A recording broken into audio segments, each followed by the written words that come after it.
नमस्ते। तो आज हम इस वीडियो में हबटाउन लिमिटेड इस कंपनी का जो शेयर है उसके बारे में फुल एनालिसिस इस वीडियो में करने वाले हैं। और इसमें हम कंपनी के रिलेटेड जो फंडामेंटल और टेक्निकल चीज़ें उन सब के बारे में आज के वीडियो में स्टेप टू स्टेप इन्फॉर्मेशन देखेंगे। और उनके बाद ही हमें पता चलेगा कि ये कंपनी का जो शेयर है वो इन्वेस्टमेंट के नज़र से अच्छा है या फिर नहीं। और इस कंपनी के जो शेयर है उसमें कंटिन्यूस गिरावट क्यों हो रही है, उन सब के बारे में हम आज की वीडियो में फुल इन्फॉर्मेशन देखेंगे। तो सबसे पहले हम इस कंपनी का जो बिज़नेस है उसके बारे में इंफॉर्मेशन देखते हैं, ताकि कंपनी कौन से बिज़नेस में काम कर रही है और उसका कंपनी के परफॉर्मेंस के ऊपर क्या इम्पैक्ट होगा वो हमें पता चले। तो हबटाउन इस कंपनी का अगर हम बिज़नेस देखेंगे तो रियल एस्टेट डेवलपमेंट में कंपनी काम करती है। और रियल एस्टेट सेगमेंट में अगर हम देखेंगे तो कोई भी कंपनी उनके परफॉर्मेंस से वो कंसिस्टेंट स्टेडी नहीं रहते, उसमें कंपनी के जो परफॉर्मेंस है वो हमें बहुत ही ऊपर नीचे होते हुए देखने को मिलते हैं। और हमें ऐसा इस कंपनी के बारे में भी देखने को मिल सकता है। तो इस कंपनी का जो बिज़नेस का सेगमेंट है वो बहुत ही वोलाटाइल है, जिस वजह से कंपनी के बाकी के परफॉर्मेंस है वो भी हमें इसकी तरह वोलाटाइल देखने को मिल सकते हैं। और इस बिज़नेस के बाद हम कंपनी के कुछ इंपॉर्टेंट रेशोज देखते हैं, जिसमें कंपनी का आरओसी अगर हम देखेंगे तो -2.7% और कंपनी का आरओई -9.75% है। तो कंपनी के जो दोनों मेन रेशोज है उसमें कंपनी लॉस मेकिंग परफॉर्मेंस कर रही है, जो कि हमें बहुत ही निगेटिव साइन ये देखने को मिला है।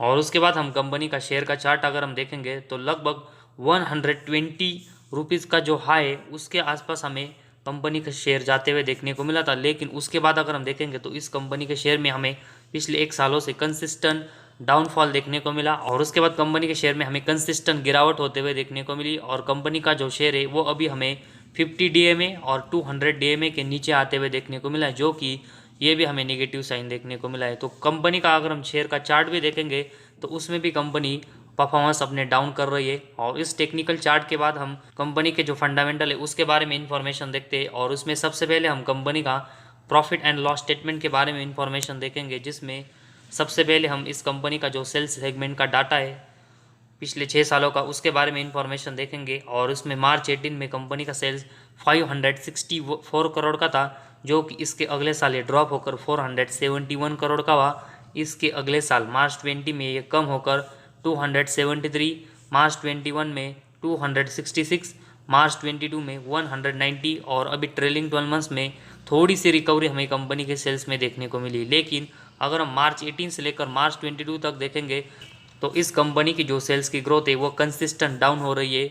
और इस कंपनी की जो सेल्स की ग्रोथ कंसिस्टेंट डाउन हो रही है उसकी वजह से पिछले 5 सालों में अगर हम देखेंगे तो कंपनी का जो सेल्स का ग्रोथ है वो -18.9% से हुआ है, जो कि किसी भी कंपनी का बिजनेस को बहुत ही ख़राब करता है। और इस सेल्स के कंपैरेटिवली अगर हम कंपनी का एक्सपेंस देखेंगे तो मार्च 18-19 में कंपनी का सेल्स है वो एक्सपेंस के कंपैरेटिवली ज़्यादा हो रहा था। लेकिन पिछले अगर हम 3 साल में देखेंगे तो मार्च 21, मार्च 22 और ट्रेलिंग 12 मंथ्स, इन 3 सालों में कंपनी का जो एक्सपेंस है वो सेल्स के कंपैरेटिवली ज़्यादा हुआ, जिस रीज़न की वजह से कंपनी ऑपरेटिंग प्रॉफिट में पिछले 3 सालों में परफॉर्मेंस डाउन कर रही है। और उसके बाद हम कंपनी का ऑपरेटिंग प्रॉफिट मार्जिन भी देखेंगे। मार्च 18, 19 और 20 में बहुत ही अच्छे से कंपनी ने जनरेट किया था, लेकिन इसके बाद कंपनी का जो एक्सपेंस सेल्स के कंपैरेटिवली बढ़ा, उस रीज़न की वजह से ऑपरेटिंग प्रॉफिट में तो गिरावट हुई और साथ ही में कंपनी का ऑपरेटिंग प्रॉफिट मार्जिन में भी देखेंगे। और इसमें कंपनी का जो परफॉर्मेंस है वो लॉस मेकिंग और डाउन हुआ है। तो ऑपरेटिंग प्रॉफिट के साथ ही में ऑपरेटिंग प्रॉफिट मार्जिन में भी कंपनी के जो परफॉर्मेंस है वो पिछले 3 सालों में डाउन हुए। और उसके बाद हम कंपनी का नेट प्रॉफिट देखेंगे, जिसमें मार्च 18 में कंपनी का नेट प्रॉफिट -26 करोड़, इसके अगले साल -16, इसके अगले साल देखेंगे तो -61, इसके अगले साल -122, इसके अगले साल -128 और ट्रेलिंग 12 मंथ्स में -58 करोड़ का कंपनी का लॉस है। तो मार्च 18 से लेकर अभी तक हम ट्रेलिंग 12 मंथ्स तक देखेंगे तो हर साल मतलब पिछले 6 साल में कंपनी लॉस मेकिंग परफॉर्मेंस कर रही है। और साथ ही में कंपनी का अर्निंग पर शेयर भी अगर हम देखेंगे तो इसमें भी कंपनी मार्च 18 से लेकर ट्रेलिंग 12 मंथ्स तक कंसिस्टेंट 6 साल में लॉस मेकिंग परफॉर्मेंस कर रही है। तो प्रॉफिट एंड लॉस स्टेटमेंट में अगर हम देखेंगे तो इस कंपनी की जो सेल्स की ग्रोथ है वो -18.9% से पिछले 5 सालों में ड्रॉप हुई है, जो कि कंपनी के परफॉर्मेंस के लिए एक बहुत ही निगेटिव साइन है। और इस सेल्स के कंपैरेटिवली अगर हम देखेंगे तो पिछले 3 सालों में कंपनी का जो एक्सपेंस है वो ज़्यादा हुआ है, जिस रीज़न की वजह से ऑपरेटिंग प्रॉफिट मार्जिन में कंपनी के परफॉर्मेंस है वो पिछले 3 सालों में लॉस मेकिंग हमें देखने को मिले। तो कंपनी का ऑपरेटिंग प्रॉफिट और ऑपरेटिंग प्रॉफिट मार्जिन में पिछले 3 सालों में परफॉर्मेंस डाउन हुए। और उसके साथ ही में कंपनी को जो इंटरेस्ट रेट चुकाना पड़ रहा है, उन दोनों रीज़न की वजह से कंपनी का जो नेट प्रॉफिट है उसमें कंपनी हमें पिछले 6 साल में लॉस मेकिंग परफॉर्मेंस करते हुए देखने को मिली है। और साथ ही में कंपनी का अर्निंग पर शेयर में भी कंपनी पिछले 6 साल से लॉस कर रही है। तो प्रॉफिट एंड लॉस स्टेटमेंट में अगर हम देखेंगे तो सभी सेगमेंट में कंपनी के जो परफॉर्मेंस है वो कंसिस्टेंट डाउन हो रहे हैं और कंपनी लॉस मेकिंग परफॉर्मेंस कर रही है, जो कि ये इन्वेस्टमेंट की नज़र से बहुत ही निगेटिव साइन है। और उसके बाद हम कंपनी की बैलेंस शीट के बारे में इंफॉर्मेशन देखते हैं।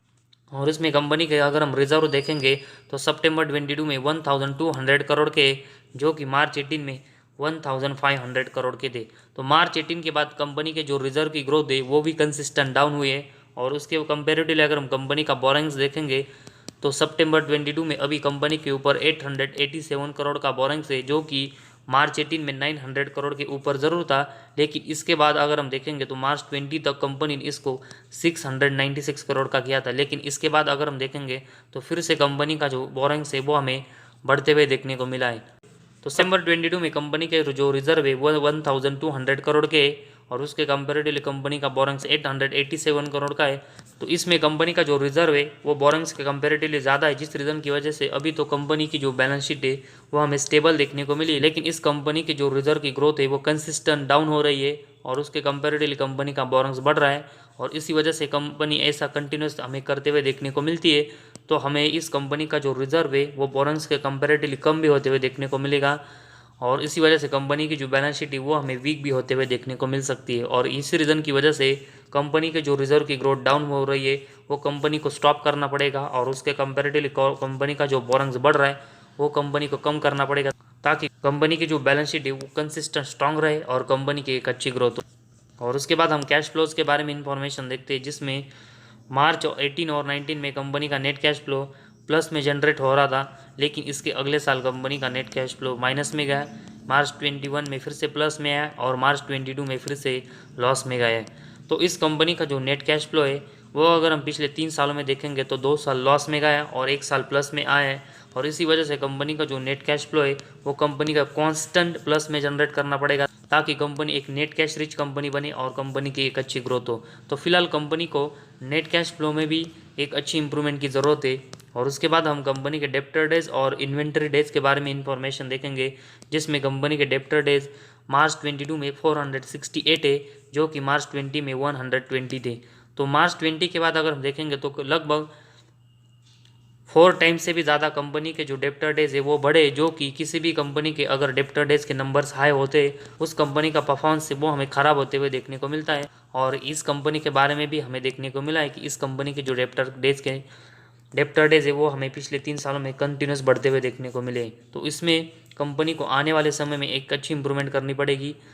और इसके बाद इन्वेंटरी डेज के बारे में देखेंगे तो इसके जो नंबर से वो तो अभी हमें ज़्यादा देखने को नहीं मिले, तो उसके एग्जैक्ट नंबर कैसे वो देखने के बाद ही हमें पता चलेगा कि इसमें कंपनी किस तरह का परफॉर्मेंस कर रही है। और उसके बाद लास्ट में हम कंपनी का शेयर होल्डिंग पैटर्न देखेंगे, जिसमें कंपनी के प्रमोटर के पास अभी 45.40% की हिस्सेदारी, इसके बाद एफआईएस की हिस्सेदारी इस कंपनी में 3.48% है। इसके बाद डीआईएस की इन्वेस्टमेंट इस कंपनी में देखेंगे तो 0 है। इसके बाद पब्लिक के जो इन्वेस्टमेंट है वो इस कंपनी में 51% की है। तो अभी तो कंपनी में मेजोरिटी स्टेक है वो पब्लिक के पास है और प्रमोटर की जो हिस्सेदारी है वो 45% की है।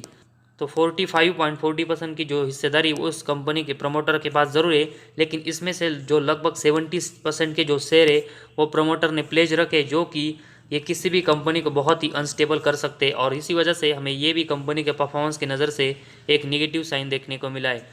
तो और हमने इस कंपनी के मतलब हपटाउन इस कंपनी के बारे में इंफॉर्मेशन देखी है, जिसमें तो इस कंपनी के जो प्रॉफिट एंड लॉस स्टेटमेंट है उसमें कंपनी पिछले 5 से लेकर 6 साल में कंटिन्यूस लॉस कर रही है। कंपनी का कैश फ्लो अभी अनस्टेबल है, कंपनी के डेप्टर डेज कंसिस्टेंट बढ़ रहे और प्रमोटर ने लगभग 70% की जो हिस्सेदारी है वो प्लेज में रखी है। और इन सब रीज़न की वजह से अगर हम देखेंगे तो कंपनी का जो शेयर है वो 120 से ड्रॉप होकर अभी हमें 35 रुपीज़ के आसपास आते हुए देखने को मिला है। और कंपनी का शेयर है वो अभी हमें 50 डीएमए और 200 डीएमए के नीचे आते हुए देखने को मिला है, जो कि ये भी बहुत ही नेगेटिव साइन है। तो फंडामेंटली और टेक्निकली दोनों भी अगर हम देखेंगे तो इस कंपनी के जो परफॉर्मेंस है वो हमें डाउन होते हुए देखने को मिले हैं, जो कि इन्वेस्टमेंट की नज़र से बहुत ही नेगेटिव साइन है। और इसी वजह से हमें इस कंपनी में अभी तो इन्वेस्टमेंट के बारे में नहीं सोचना चाहिए, जिस तरह कंपनी कंसिस्टेंट लॉस कर रही है। और उसके साथ ही में कोई भी रीज़न हो उसकी वजह से इस कंपनी के शेयर में हमें तेज़ी देखने को मिलती है, तो उस तेज़ी में अगर किसी भी शेयर होल्डर ने इस कंपनी के शेयर को यहाँ पर किसी भी प्राइस पर बाय किया होगा और उस प्राइस के ऊपर कंपनी का शेयर अगर जाता है तो तुरंत हमें इस कंपनी से यहाँ पर अपनी जो पोजीशन है वो एग्जिट करनी चाहिए, क्योंकि इस कंपनी का जो परफॉर्मेंस है वो अभी बहुत ही ख़राब है। और इसी वजह से अगर हमें मौका मिलता है तो हमें इस कंपनी से यहाँ पर एग्जिट ही करके चलना चाहिए।